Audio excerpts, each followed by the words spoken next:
Welcome to WJTS Inform and our usual Friday visit while the legislation is in session from Mark Messmer, State Representative for District 63. Mark, welcome once again to WJTS. Great, good to be here. Well, this has been kind of a quiet week as far as publicity goes out of the House, but there's been some activity. Yeah, even when you don't hear the headlines, there's always a lot of things behind the scenes happening. You know, meeting with senators, talking about their bills in the House, your bills in the Senate. A lot of that goes on, you know, kind of getting things prepared. I did get confirmation. Monday we'll be hearing the Bennington levy. It's House Bill 1289. We'll be getting our final committee hearing on Monday to where we will amend in the City of Jasper, the old Jasper cabinet desk. Yes. That property between, along the river. Seems like it's getting a pretty receptive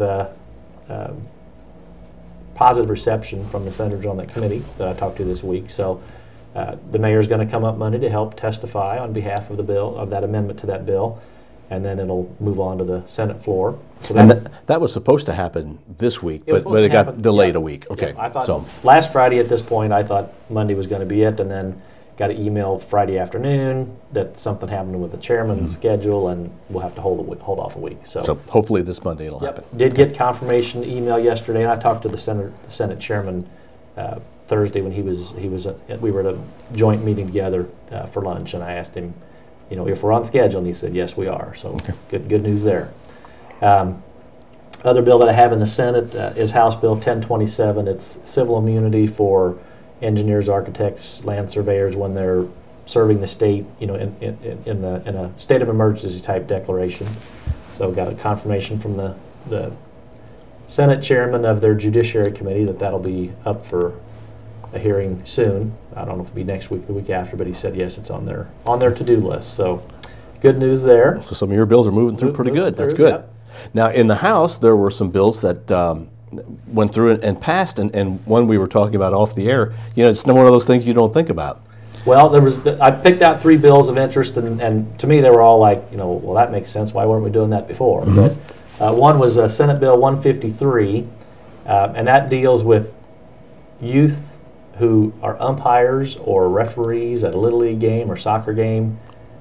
Had no idea they were breaking child labor laws by doing so. But the issue came up. There was a kid from one of the Evansville sports organizations came up to testify in the Senate and the House and the labor committees on that specific issue, and the Department of Labor had determined that if we didn't get this change done, kids wouldn't be able to participate in being a youth official anymore. So. And that's because they get paid generally. They get paid a little stipend to do that. Okay. Exactly. So Senate Bill 153 passed the Senate in the first half, passed out of the House yesterday. It'll go to the governor for signature.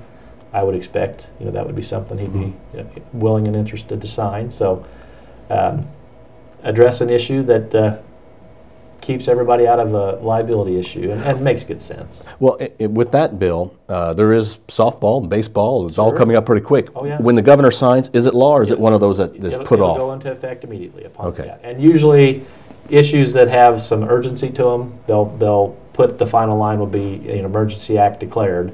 Well, not that that's an emergency, but that's the mechanism that means it goes into effect upon signature. Okay. And some bills, if they're regulatory in nature at all, and are going to take some time to set any kind of structure up or significant policy changes, they'll go into effect on July 1. That's the normal time that our state laws take effect. So this one will be upon passage. And then another bill that kind of makes sense that we had final passage on this week was Senate Bill 290. And I think Senator Hume was one of the original Senate authors on that bill. It allows military personnel who served as an EMT in the military, if they retire from the military, move to Indiana, want to take a job as an EMT, their certification as a military EMT is adopted and allows them to take a job as an EMT immediately. Seems kind of silly to require them who, they've probably had as much or more training as any EMT we would have had otherwise, bring them out of a military career and then have them recertify all over again. So that bill, Senate Bill 290, passed final passage on Thursday as well. That'll also help veterans get hired, too. Absolutely. Yeah. Absolutely. Win-win. Win-win, yeah. Yep. And the third bill that passed that I thought had some interest and common sense to it, anytime there's a infrastructure project, and maybe where a city might be putting in a new bridge or relocating a street or doing some intersection changing, there's inevitably going to be times when you've got to relocate utilities, whether it's fiber optics, gas, water. There's all kinds of situations where you have utility relocations required. And up until Senate Bill 365 passed, there was nothing that, the city normally couldn't even offer payment to the utility company to get it done quicker. Mm-hmm. The utility company didn't charge for it. It's part of their cost of doing business. The folks came in from Frontier this past week and chatted with me about the bill ahead of time. They said in Indiana this past year they paid $12 million to relocate phone lines. They spent $80 million on infrastructure improvements and $12 million on relocations. It's a normal cost of doing business that they're willing to do, but this bill would allow for a municipality and a utility company to come to an agreement to where they could, pay them a premium to get the stuff moved, quicker, mm-hmm. And to meet a deadline, for them. Otherwise, they might have a bridge project, or like I said, there's all kinds of potential infrastructure that you have to just put in the request and wait currently.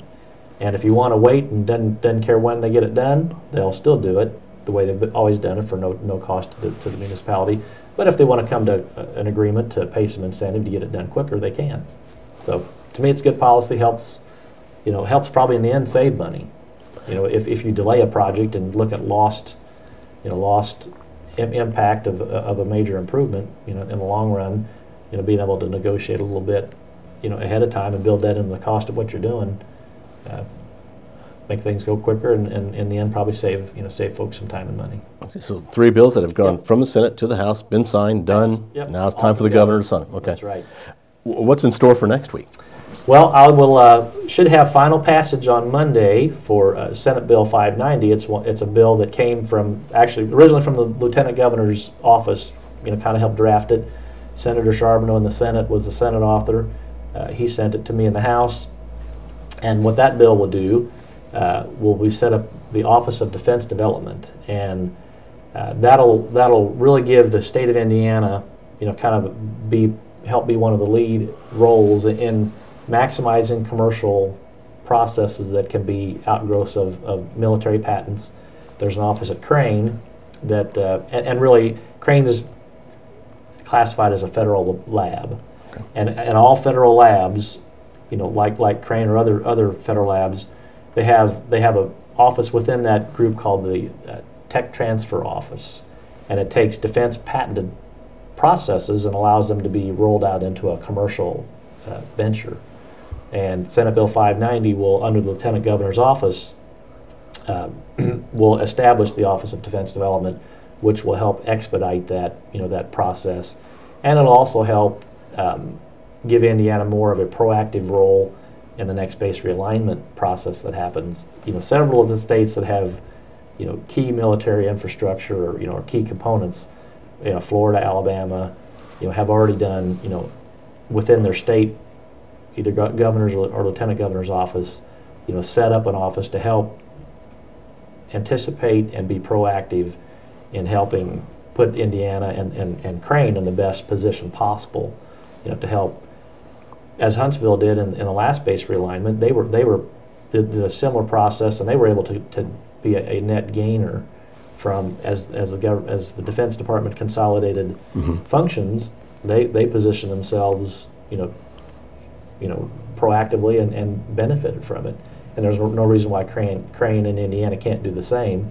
Dwayne Embry was the technical director of Crane that retired in August, and he was hired to be by executive order, the governor filled that spot, short term. Mm-hmm. We want to statutorily make it a permanent position and put Indiana in a very aggressive role in trying to increase defense jobs and defense-related technology jobs in the state. And also within that bill is consolidating what they call the Office of Energy Development.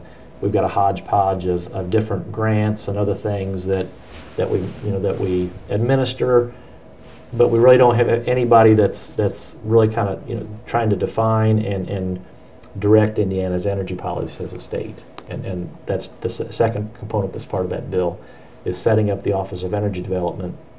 Currently, some of the energy functions are handled within the Lieutenant Governor's office. They're going to shift it to the Governor's office, and then have a Office of Energy Development Director, Commissioner, that'll help make sure that our energy policy is keeping us energy competitive as a state, maximizing the resources we have here as a state to help keep our energy costs in line and competitive with what's going on in a very competitive world. How important is it that we make sure that Crane remains as strong as it is? Oh, it's huge to Southern Indiana. Crane puts $2 billion a year into the Indiana economy. There's other defense contractors in the Fort Wayne area and some in Indianapolis that contribute about another $2 billion into. So there's a net impact of about $4 billion a year to Indiana's economy from defense-related activities. So it's very, very critical. You figure the 7,000 or so people that are employed at the base between government employees and contract employees.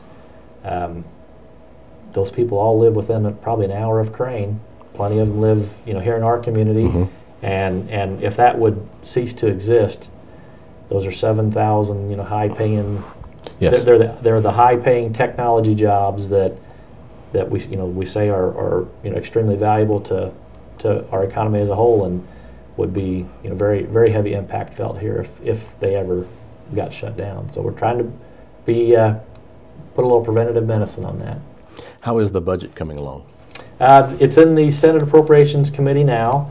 As far as I know, they're taking testimony from all the departments like we did in the first half, and they'll make some tweaks to it.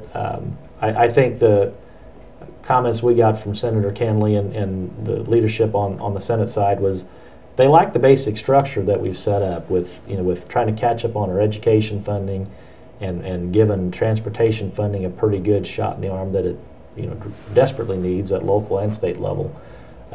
The basic structure of it they like. Now they'll make some adjustments, and they got to put their fingerprints and signature to it. So they want to make sure that they've had some input on it as well to fine-tune things, but it'll be fine-tuning more than restructuring drastically. All right, well, Mark, thank you very much for coming in once again. You're very welcome. Look forward to your visit next week again. Okay, great, thank you. Our guest on WJTS Inform has been Mark Messmer. He is State Representative for District 63 in Indiana. Thank you for watching. We are local people watching local people.